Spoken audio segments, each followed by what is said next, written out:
Este es el momento en que nos ponemos en contacto con Noel Alejandro Leal en Venezuela. Hola Noel, muy buenas madrugadas, ¿cómo estás? Buenas madrugadas, Jenny, profe, y a todos los que nos acompañan esta noche. Gracias por esta nueva oportunidad de estar. Como se está en Venezuela, se sobrevive en Venezuela. Un año más. Un año más, sí, y ya van, Pero hay una noticia que me impactó muchísimo. Me impactó muchísimo porque pensamos en el futuro. Y dice que al menos el 87% de las escuelas en Aragua no están en condiciones para reiniciar clases. Y me imagino que no debe ser solamente en ese estado. No, eso es fácil proyectarle a nivel nacional. Lo que pasa es que hay que tomar toda la conciencia de todo lo que es destrucción en el proceso revolucionario. Vamos a enfocar ahorita hacia eso, a la educación. Si bien las escuelas hoy no están en la capacidad para recibir al alumnado, vamos a poner aparte el asunto de COVID, vamos a poner aparte todo esto, sino lo que sería la cotidianidad de una vuelta a clases regular en el país. Por supuesto, las plantas físicas de las escuelas en todo el territorio nacional están en un pésimo estado, como está toda la infraestructura nacional. Y adicional a eso es el ataque constante que ha vivido todo el sistema educativo nacional, ¿no? Esta semana también vuelven a rodar, como rumor casi que se certifica por sí mismo, el hecho de que se planea eliminar de lo que viene a ser el bachillerato, los últimos 2 años de bachillerato, las clases de química y física. Entonces, ya en el 2017 hubo un intento por parte del gobierno de eliminarlas de manera formal del pensum educativo. Ahora vuelve a sonar eso, pues.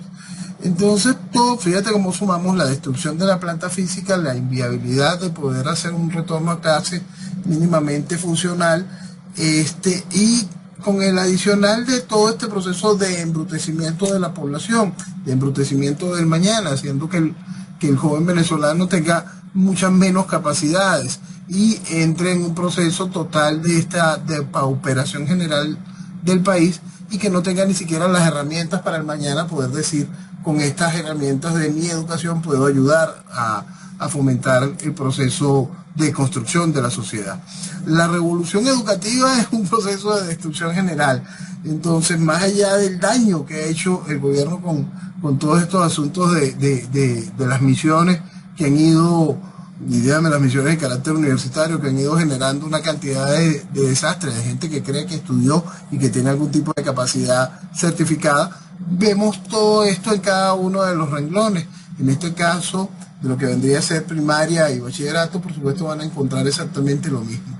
Destrucción en todos los sentidos, desde planta física a pensum, a calidad de profesorado. Pues la calidad de profesorado también está minada por el proceso de la gran hemorragia que hemos sufrido de gente, pues en cada uno de los ámbitos, y por supuesto en el ámbito profesoral cualquier cantidad de venezolanos se han ido del país.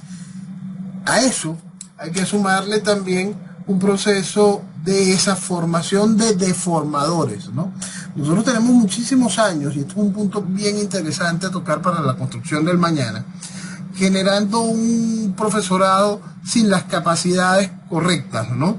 Entonces, que tiene ya bastante tiempo.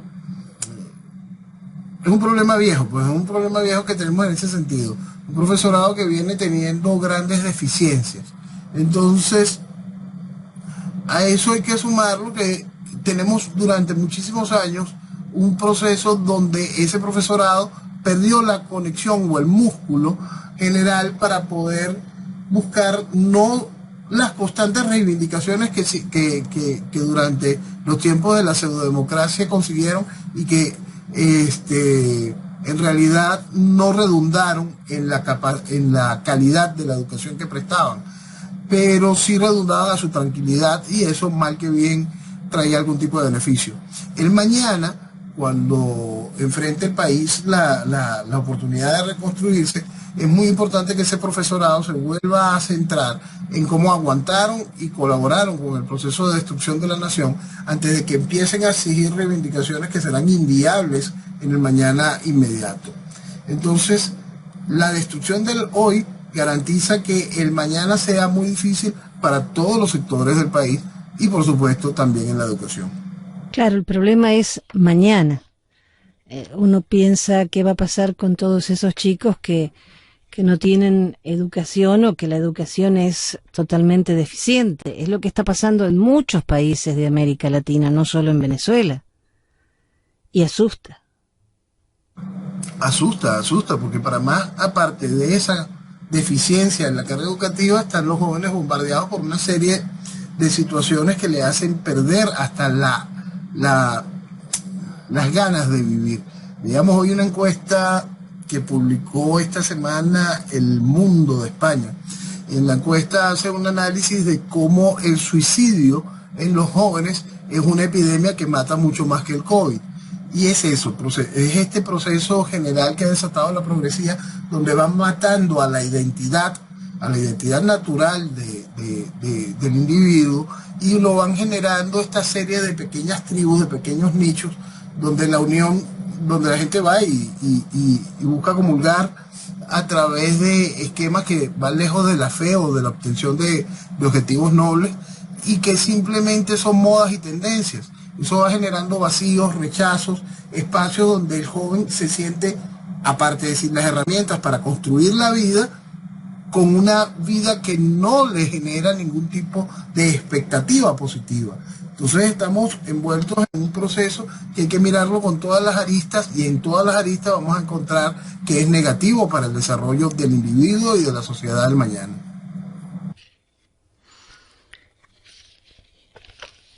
Hubo en Argentina la cumbre de la CELAC, que bueno, por fin pudo hacer algo Alberto Fernández de presidirla, ¿no? Y ¿para qué sirve que se reúnan? ¿Qué es lo positivo que puede llegar a tener?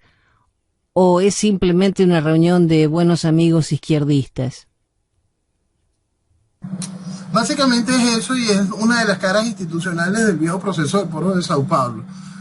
Tanto la CELAC como el UNASUR fueron inventos paralelos que generó Fidel y Chávez y Lula en su momento, para darle cuerpo a una estructura de ejercicio de gobierno con carácter de institucionalidad internacional paralela a la OEA, que tuviese diversos objetivos que simplemente se pueden reunir en la propaganda legítima de los procesos de izquierda para la destrucción de las naciones, dentro de un marco continental, buscando darle una forma de eso, de una institucionalidad, cuando lo que son simplemente son eso, herramientas de destrucción muy bien estructuradas por lo que hoy es representado a través del Grupo de Puebla, o representado por el mismo eje del cual siempre hemos hablado, la revolución es una sola, y en este proceso de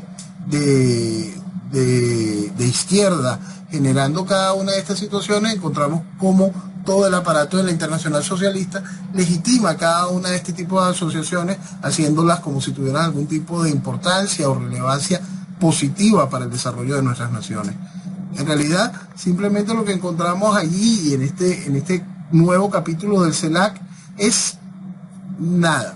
Ya ellos ni siquiera buscan con el CELAC un accionar en ese sentido, hasta que puedan tener todas las nuevas barajitas que quieren en su aparato. Pues ellos hubiesen deseado mejor que esta reunión del CELAC fuese ya con Boric en ejercicio del poder, y no con Boric como presidente electo. Quisiesen que la próxima reunión del CELAC ya sea con Petro en el ejercicio del poder y no como eventual ganador, y sueñan con que Bolsonaro pierda ante Lula. Para mí todavía un hecho imposible, pero después de haber visto el fraude y el proceso político en los Estados Unidos que le enfrenta a esta realidad, que el presidente Trump no haya ganado su reelección, ahora todo eso en política realmente asusta y no debe sorprender. Bueno, Bolsonaro no estuvo en la reunión de la CELAC porque él decidió autoexcluirse. Eh, Muy prudente y lógico. sí, no tiene nada que hacer allí.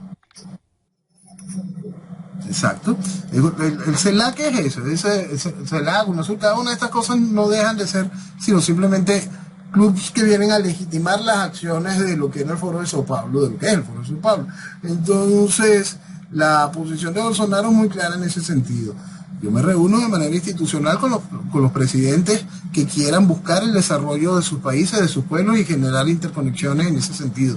Mientras tanto, no. Por lo tanto, él mismo entiende de que el CELAC no existe, de que de algo que es vital que de nuestro subcontinente, que es el Mercosur. El Mercosur perdió totalmente su lógica de mercado en el momento en que Lula impulsó que Venezuela entrase en esa organización, y con todo ese ruido se generan una serie de diferencias que hoy impulsa otra vez Fernández desde Argentina, que hacen que Bolsonaro mantenga al Brasil limpio, exento de este tipo de reuniones fetiches.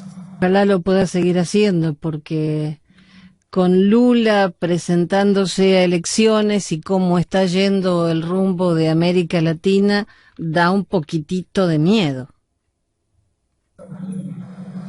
Da mucho miedo, da mucho miedo. Por más que uno busca información interna de Brasil y los amigos que tenemos en Brasil, la oportunidad de tener información fresca y constante por parte de la gente de Rumbo Libertad que hace vida en Brasil, sabemos que la preferencia social hacia Bolsonaro es altísima por parte de la población. La preferencia política hacia Bolsonaro es clara y contundente. El rechazo hacia Lula es realmente grande, más allá de la manipulación mediática que lo muestra como algún tipo con posibilidades de triunfo electoral, más allá de esa manipulación natural que hace la izquierda de las encuestas, no se ve posibilidades, pero hemos visto cosas asombrosas.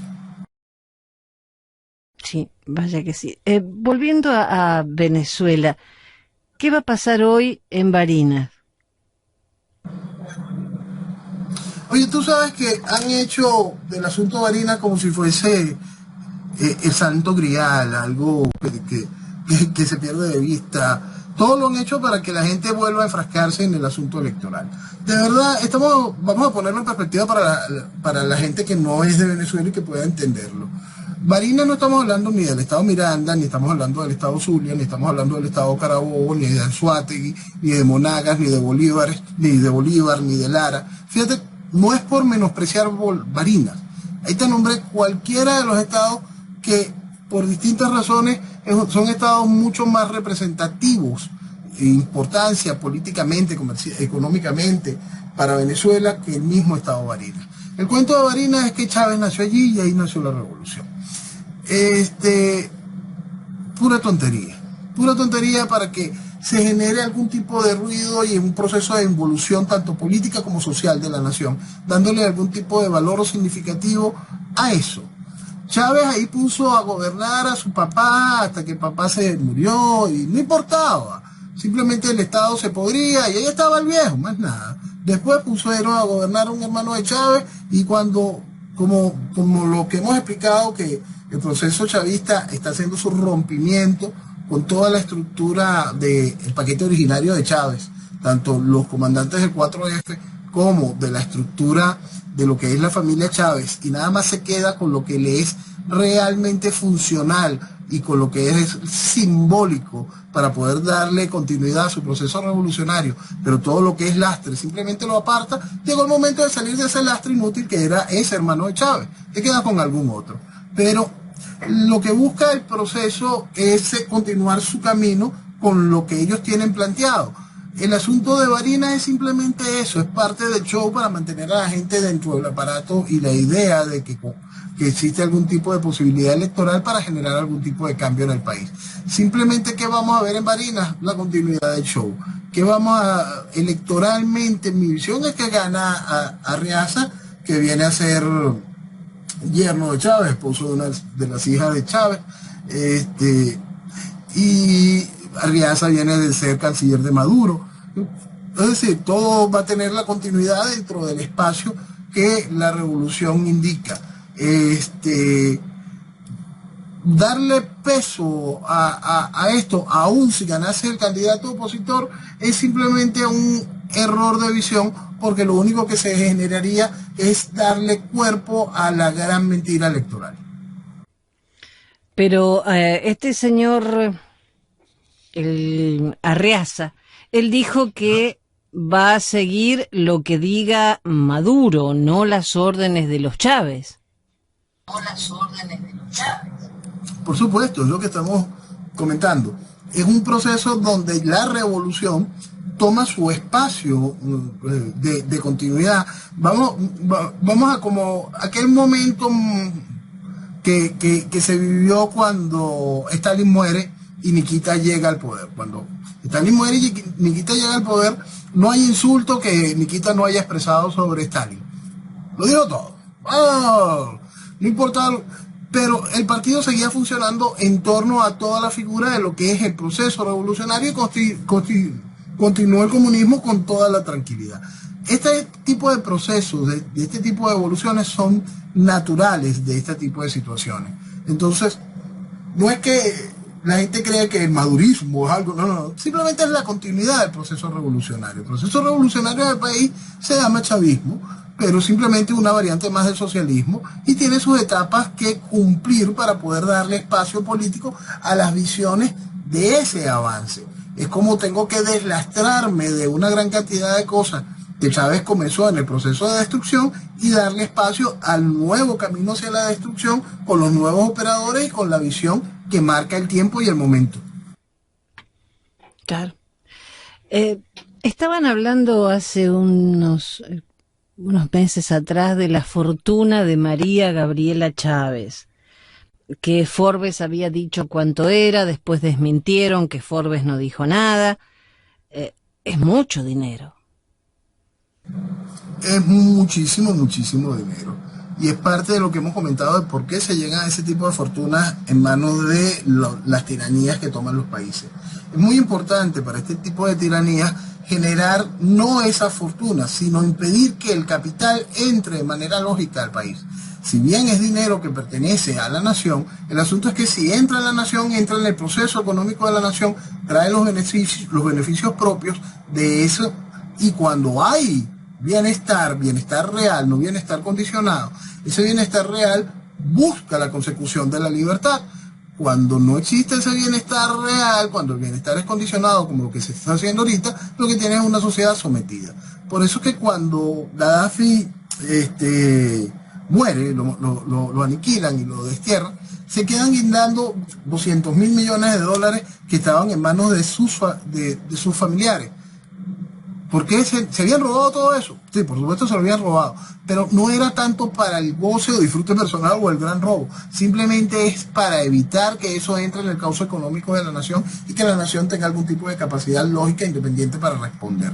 Entonces, toda gran cantidad de este tipo de fortunas que están vinculadas al proceso del chavismo en Venezuela, toda la estructura tiránica venezolana, son dineros que se entregan a este tipo de personas como la hija de Chávez para poder mantener el dinero fuera de Venezuela, realmente fuera del mercado. El asunto es aplastar al país, no solo es el enriquecimiento.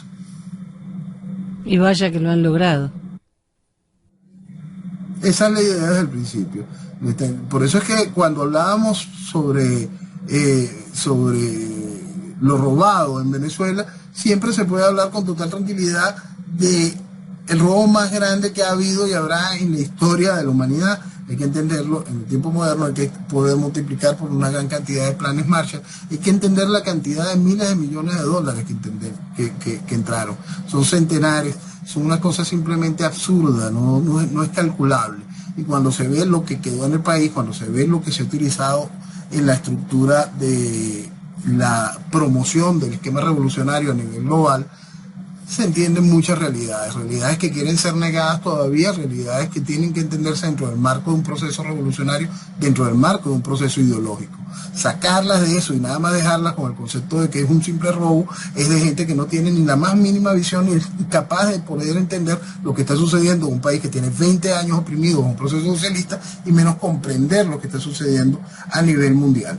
La revolución es una sola, el hilo conductor es el socialismo, se ve evidente y dentro de este marco, de este proceso revolucionario neocomunista fundamentalista, se ve en cada uno de los espacios y en fotografías claras, como las personas que van a visitar ahorita la puesta en posesión nuevamente de Daniel Ortega en Nicaragua. Representaciones de China, representaciones de Cuba, representaciones de Irán, representaciones de Corea del Norte, representación de Venezuela. Sí, todos juntitos, los chicos de la mano. Noel, yo aprendí... Juntitos con lo que está mal. Sí. Aprendí a no reaccionar a cuando leo una noticia y ver qué hay detrás, porque eso, después de escucharte tantas veces, llegué a la conclusión de que no todo lo que leo es lo que debo entender. Este jueves pasado, el rector del Consejo Nacional Electoral, don Roberto Picón, dijo que los mecanismos de fiscalización y penalización disponibles para el CNE son insuficientes para controlar una acción concertada del Estado en campaña electoral.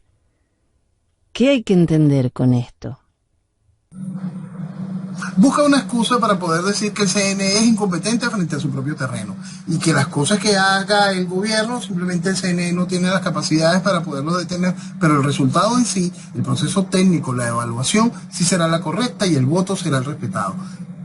Mentiras. Simplemente es una manera de poder decir que el CNE no tiene la capacidad de censurar un ventajismo del gobierno al hacer su campaña. Que lo diga la rata de Roberto Picón no tiene ninguna diferencia que lo hubiese dicho cualquiera de las otras ratas que están dentro del marco del CNE. Porque realmente uno tiene que pensar, si el rector está diciendo que lo que pasa no pasa, es un poco preocupante. O sea, para el venezolano que todavía piensa que hay una salida electoral, ya te está diciendo que no. Bueno, hay que poner un punto importantísimo con respecto a eso. El venezolano que todavía piensa que existe algún tipo de salida electoral, que la piensa de verdad de corazón, es un ser absolutamente pendejo. No tiene ningún tipo de razonamiento político y simplemente es víctima de la manipulación de personajes como Picón. Sí, pero lamentablemente hay mucha gente que cree que saliendo en masa a votar van a hacer la diferencia. Pero es ilógico. Mira, si te digo que en realidad no lo creen, simplemente se aferran a una esperanza estúpida porque le han mentido de una manera impresionante y no ven alternativa. Igualito como se creen esas mentiras, mañana se creerán la barbaridad del revocatorio. Tú los escuchas ya de una vez pensando, Noel, ¿por qué objetas el revocatorio si es una gran alternativa para ponerle fin a esto? Mira, ya yo dejé de discutir eso, usted es formalmente un idiota, punto.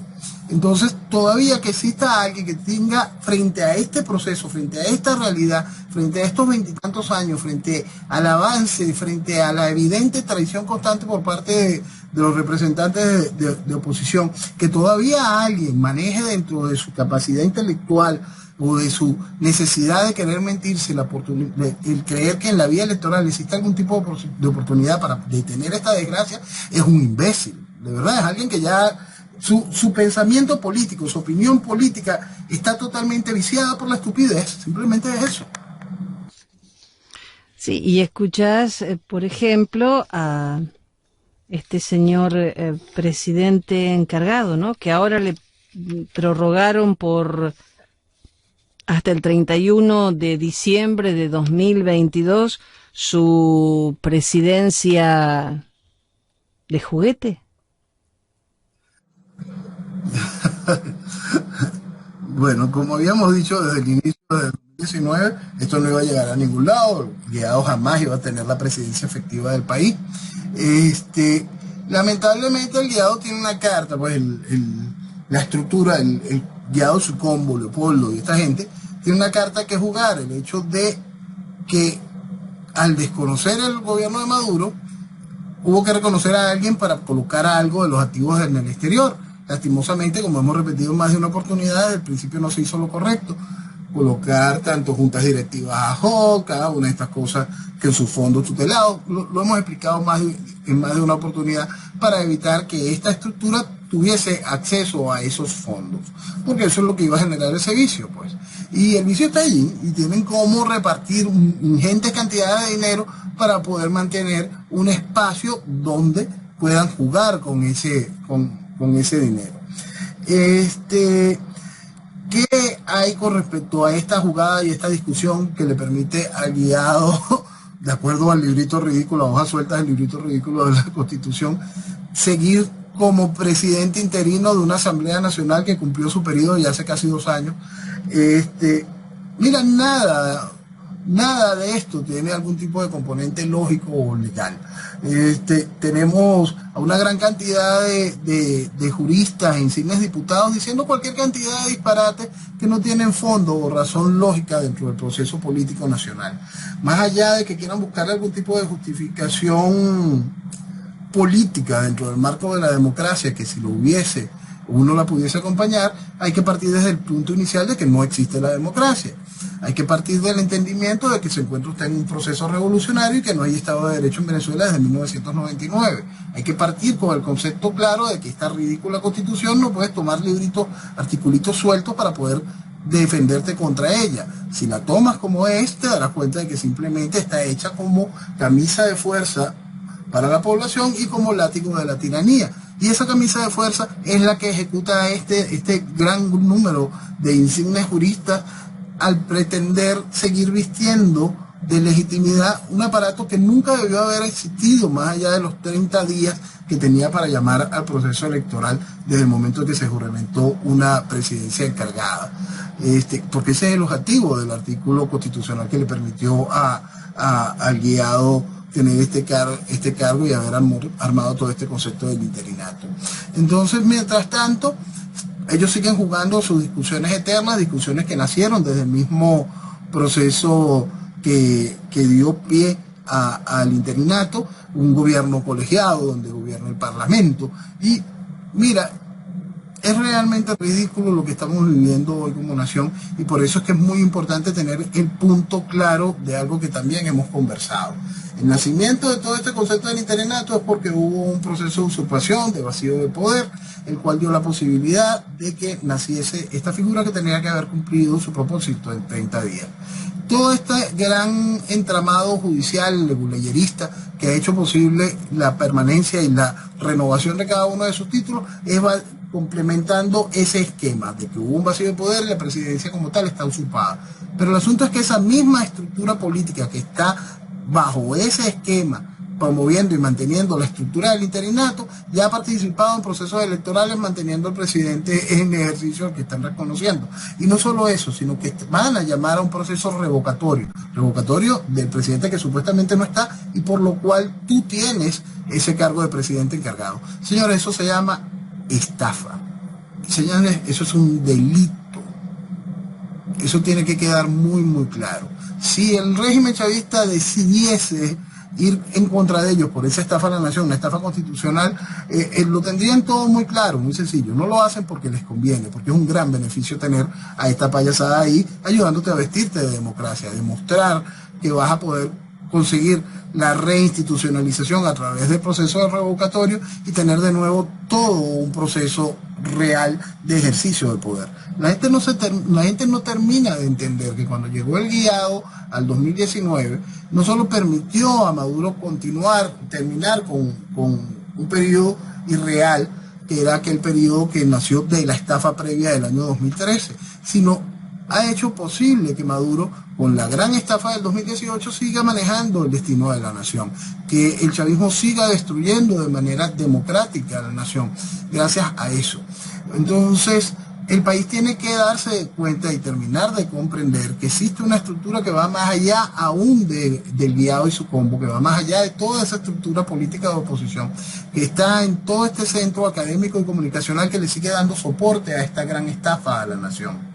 Es grave lo que estamos viviendo porque ha permitido y avalado toda esta realidad, pero también tiene un punto positivo todo lo que estamos viviendo, que el país termine de comprender que todo eso nos trajo aquí, que todo eso es algo que hay que dejar atrás.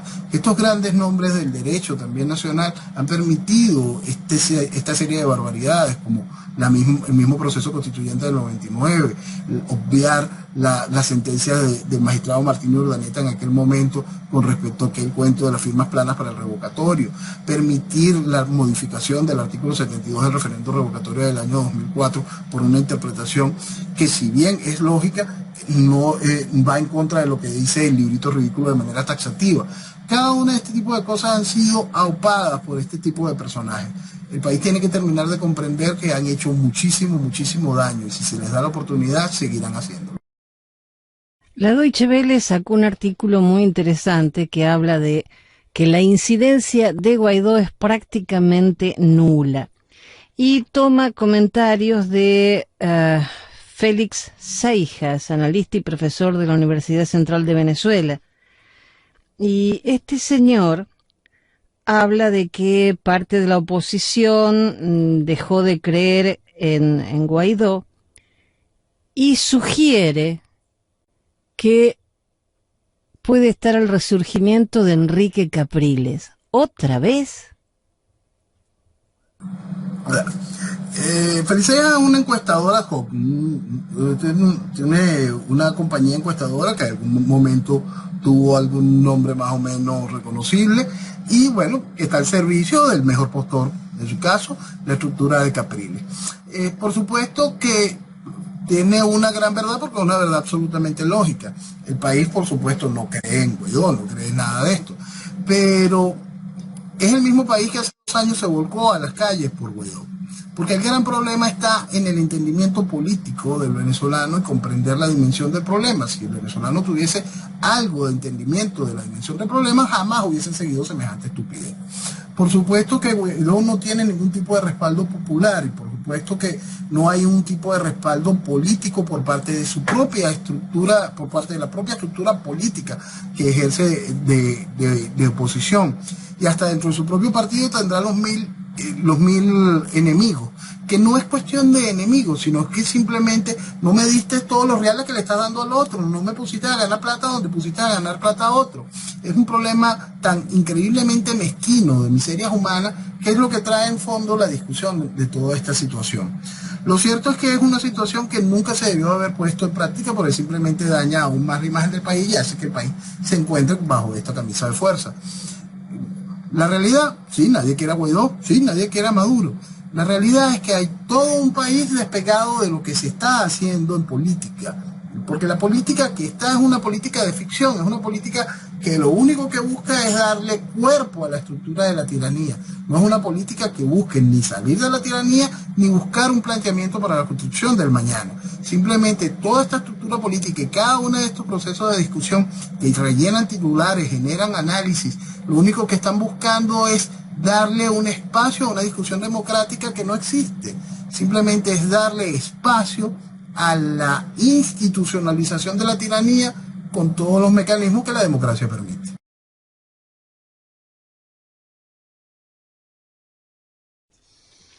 ¿Y qué opina el venezolano de a pie que la oposición quiere retomar la negociación en México? No le importa un demonio.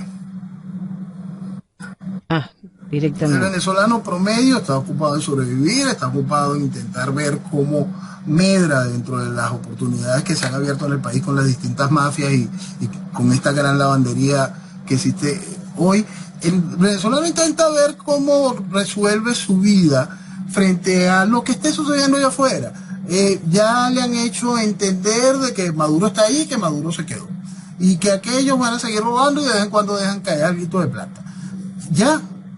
Eso es lo que entiende el venezolano común. El venezolano perdió total conexión con la estructura política dirigencial del país. Eso no existe. Ese teatro va a seguir porque ese teatro necesita rellenar una gran cantidad de espacio, sobre todo a nivel internacional. Tenemos que recordar que esa oportunidad que se vio en el 2019 no es solo el reconocimiento a la estructura ridícula del interinato encabezado por el Guaidó, sino fue el hecho del desconocimiento de la estructura del chavismo como gobierno. Entonces, el resto de los países del mundo, con algo de seriedad, buscarán cómo reinstitucionalizar sus lazos con el chavismo. Por eso es que les interesa tanto cualquier tipo de juego democrático que dé la oportunidad de la reinstitucionalización del chavismo. Todos y cada uno de esos países están absolutamente conscientes de que el Guaidó no representa absolutamente nada políticamente hablando, y están también absolutamente conscientes de la desconexión que existe entre la población de cualquiera una de las situaciones que se está viviendo a nivel político en la nación, y más allá de lo que pueda existir en cualquier tipo de negociación. El país entiende que lo que va a vivir en México simplemente es la continuidad del chiste. Lastimosamente el país lo único que se preocupa es quién les paga el pasaje, quién les hace... No, el país no está pendiente de lo que importa. Que cada proceso, cada una de estas reuniones, cada una de estas situaciones, lo que van buscando es darle continuidad política de manera democrática y con la representación de la sociedad a través de esta estructura política. Es decir, validan que ese esfuerzo, supuestos esfuerzos, esas discusiones en México tienen el respaldo de la población, porque una población que salió hace menos de 2 años a decir que esa asamblea que provenía del fraude del 2015 tendría algún tipo de legitimidad, o que la caricatura de que es Guaidó es presidente de algo en este país, o de cualquier cosa. Sí, y el chavismo dice que si no liberan a Saab, no hay negociación. Sí, el chavismo, fíjate, se puede dar el lujo de hacer la payasada que ellos quieran, de decir lo que quieran, pueden dar la pataleta que quieran y hacer que esa oposición luzca como si se arrastrara ante ellos, y las divisiones distintas de la oposición. No, el diálogo, vamos a México, Noruega intercede. Entonces el chavismo se va a generar todo ese espacio y va a esperar que existan declaraciones de la Comunidad Europea nuevamente, y hasta una declaración por parte de la Secretaría de Estado de los Estados Unidos diciendo la importancia del diálogo como tal. El diálogo volverá a su causa porque lo importante es llevar al país a ese proceso de referéndum revocatorio. Y ahora que tienen 2 parlamentos, porque el chavismo y la oposición instalaron por separado sus parlamentos. Bueno, antes también porque antes estaba la Asamblea Constituyente que no hizo constitución. La Asamblea Constituyente gobernó tanto que impuso las fechas electorales, impuso CNE, impuso cada una de las cosas, impuso al fiscal, que hoy todavía ejerce como fiscal. Entonces ya esto se está haciendo costumbre. Igual en aquel momento esa Asamblea Constituyente era la que ejercía como legislativo real, porque aquello era el legislativo de la Asamblea Legítima. Simplemente no emitió ni dio pie a ley alguna, no podía hacer absolutamente nada porque estaba descalificada por el TSJ, que forma parte del gobierno de Maduro, el cual ellos desconocían, pero obedecían. Entonces el show ha de continuar, porque eso es lo que es un show terriblemente barato y ridículo. La Asamblea Nacional, en representación de Guaidó, en esta comisión delegada que queda, la cual se mantiene como en el ejercicio de la presidencia legítima de Venezuela, simplemente es una fantasía que nada más da espacio para el robo, porque ya ni siquiera la discusión de un análisis político medianamente serio se puede tener, nunca lo hubo, ¿no? Pero por lo menos da un espacio para poder teorizar sobre eso. Yo teoricé que iba a ser un fracaso y ya está la realidad, pero mucha gente sigue dándole cuerpo a esa mentira. La otra asamblea, la que está encabezada por el chavismo, la que está en ejercicio del edificio del Congreso, porque hay que tener conciencia de que la otra, cuando era supuestamente la Asamblea Legítima, tampoco podía entrar al edificio del Congreso. La otra asamblea va a seguir siendo el aparato del partido de gobierno, que eso es algo que es muy importante recordar y es algo que hemos ido hablando durante mucho tiempo. Hay un momento en todo este tipo de procesos en que el Partido Comunista, el Partido Socialista Único de Venezuela, ejerce de manera directa las funciones del gobierno. Todavía lo que vemos a través de la Asamblea Nacional y en este tipo de oportunidades, bueno, para que la gente lo pueda enfocar, es cómo las decisiones que nacen del partido son ejercicio de gobierno a través de la Asamblea Nacional.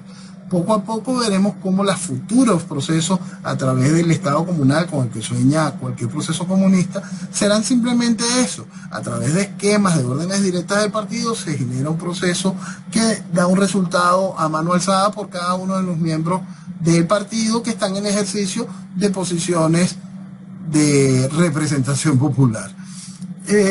Hoy lo podemos ver en esa fotografía. Por supuesto, las instrucciones que se emanan del partido son las decisiones de los hermanos Rodríguez, de Maduro y de Diosdado.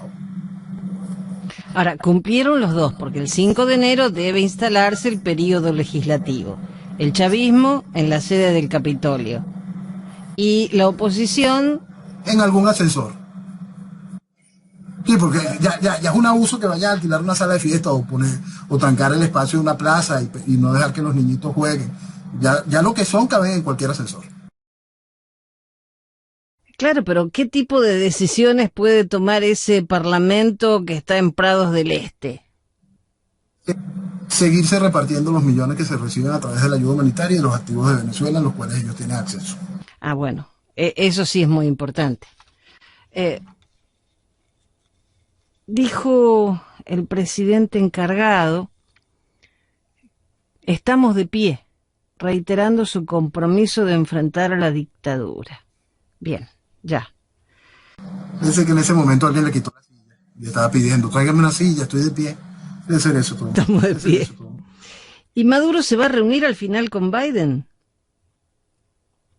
Si tiene la oportunidad, no lo ponga en duda. No lo ponga en duda, no lo ponga en duda. Si Biden se lo permite, por supuesto. Mira, ni lo busca con desespero.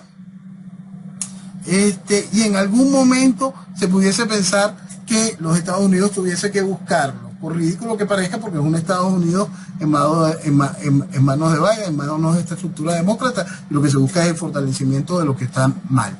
Entonces, no hay ni apuro, pero en ningún momento hay rechazo. Uh-huh. Los asambleístas ecuatorianos le van a entregar a Duque un informe sobre el caso Saab, un comunicado que emitieron este viernes. Van a proporcionarle toda la información relevante no solo para Ecuador, sino para Colombia, Venezuela, Panamá y Estados Unidos, que obviamente en Estados Unidos ya lo deben tener, pero esto se extiende cada vez más. Esto se extiende cada vez más y se extiende a través de un mecanismo que nosotros conversamos hace mucho tiempo. Nosotros hablamos de el Sucre en los tiempos en que hablábamos del robo de Odebrecht y explicamos en aquel momento cómo en el caso específico de Venezuela y Ecuador, por supuesto todos los países del ALBA, cada uno de este tipo de cosas se vieron involucrados, pero en el caso de Venezuela y Ecuador sí hubo un gran movimiento económico. Entonces vamos a ir viendo en lo que va a ir generando Ecuador y el proceso de investigación legislativa a toda esta inmensa estafa, cómo el Sucre fue pieza principal dentro de toda esta estructura de lavado y negociación. Es algo por eso que la gente, estos amantes de Chávez es una cosa y Maduro es otra, ¿no? Todo el Sucre y cada una de estas cosas le hicieron Chávez y Correa. La revolución, que es una sola, en su ejercicio también político, a través de Maduro y Saab, logran, y ya con el resto del equipo de Correa en el gobierno siguiente, logra hacer las negociaciones que dieron la posibilidad a un increíble lavado de dinero que asustarán los montos, ¿no? Y a involucrar una serie de países y una serie de mecanismos que eran necesarios para que se lavara esa inmensa cantidad de dinero. Estaba viendo también que Podemos le suplica al juez que no cite a Hugo Carvajal en la investigación de Neurona. Y a su vez la justicia española critica la táctica de Carvajal para evitar su extradición a Estados Unidos. Pero lo de Podemos está bastante cierto que algo raro tiene que haber, porque si no, no estarían tan desesperados para que la justicia no cite a Carvajal a declarar. Sí, lo raro es claro porque es el proceso de cualquier país. ¿Qué haces tú para que, cómo evitas tú de manera formal la intervención extranjera en tu esquema político? Impidiendo el financiamiento de los partidos políticos por parte de emisiones extranjeras. Entonces, Neurona y toda la estructura previa a Podemos es lo que hace posible la construcción del partido Unidas Podemos. ¿Cómo se crea ese partido? Con dinero venezolano, con dinero iraní que financiaba una organización como Neurona. Entonces, mucho de eso, las pruebas que ni siquiera se necesita que el pollo muestre, porque son más que claras y se han discutido desde el inicio de toda esta payasada, están allí. El pollo, no sé, mostrará recibo firmado, pero todo eso es algo que es altamente conocido por la sociedad tanto venezolana como española. Mentirse ante esa realidad es eso, querer mentirse y haber negado una cosa que se sabía desde el proceso constituyente venezolano en 1999. Pero a pesar de todo y de que la audiencia española critica la maniobra de solicitar asilo para no ser extraditado, todavía sigue en España. O sea que algo de efectividad debe tener la maniobra que está haciendo Carvajal. Muchísima, y como hemos dicho, repito, todavía no ha destapado bien por la falta de juego político y la falta de juego político lo ha mantenido así en el filo de la navaja y no ha podido conseguir la tranquilidad con la que sueña. Quizá ya está pactada. Él no ha todavía destapado nada de todo lo que sucedería a toda Europa a través de Portugal. Eso es realmente asqueroso y escandaloso. Italia también estaba complicada, ¿no? Sí, porque está, como te repito, está involucrado toda Europa. Entonces, hay capital venezolano y capital de dinero lavado y capital con intereses de narcotráfico y capital iraní involucrado en cada uno de los financiamientos de todo este tipo de partidos que levantan todas las mismas banderas pro-revolucionarias, de justicia social y una gran cantidad de cosas que van en contra del orden natural de una sociedad. Pues. Entonces lo que viene es a generar el caos. Entonces, el asunto es que el puente de entrada de mucho de ese efectivo que financió cada uno de estos procesos, no solo en Italia, en Francia, hasta en Inglaterra, fue vía Portugal lo que fue la gran mayoría del efectivo, y el pollo casi que era el que llevaba la maletica en ese caso. Y el fiscal que había pedido la extradición a Estados Unidos lo destituyeron el 30 de diciembre. Sí, eso parte, la justicia revolucionaria no tiene fronteras. Y hablando de fronteras, la guerra entre los grupos armados colombianos y su interés por las rutas del narcotráfico en Venezuela siguen con ataques y con mucha crudeza. Mucha crudeza. Como hemos hablado, Venezuela es hoy un estado fallido. El gobierno nacional, el chavismo, en manos del ejecutivo, no puede ejercer soberanía en Venezuela. No la puede ejercer porque es lo que él propició. Lo que propició fue darle espacio y patentes de corso a este tipo de estructuras en cada una de las partes del país. Este tipo de estructuras se enfrentan también frente a sus propias ambiciones. Entonces, una estructura que tiene una capacidad militar como la FARC o el ELN, cuando se enfrentan simplemente a una banda de criminales comunes que tienen una zona a la cual ellos les apetecen, van en contra de esta utilizando su capacidad militar. Pues los otros arremeten con las armas y las técnicas de conocer el terreno y se arma cada uno de estos procesos donde simplemente es el venezolano, el civil, el dueño real de esa tierra y de su riqueza, el que es exterminado para beneficio del proceso revolucionario. Ellos no tienen ningún problema en matar y matar y matar venezolanos sin ningún tipo de discriminación, simplemente que se atraviese puede llevar una bala en pro de la consecución de sus ambiciones, por cualquiera de los lados, todo lo que el chavismo propició. Entonces, todo eso forma parte de lo que yo he denominado el verdadero futuro que la revolución busca para Venezuela.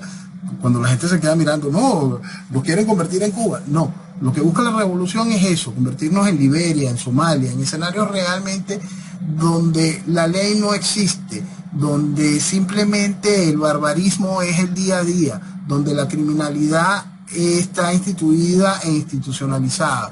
Eso es lo que busca el proceso revolucionario en su accionar, mientras va generando una isla de la fantasía en las 2, 3, 4 principales ciudades del país, donde la gente puede ver luces en los arbolitos, negocios llenos y hasta dinero corriendo por las calles.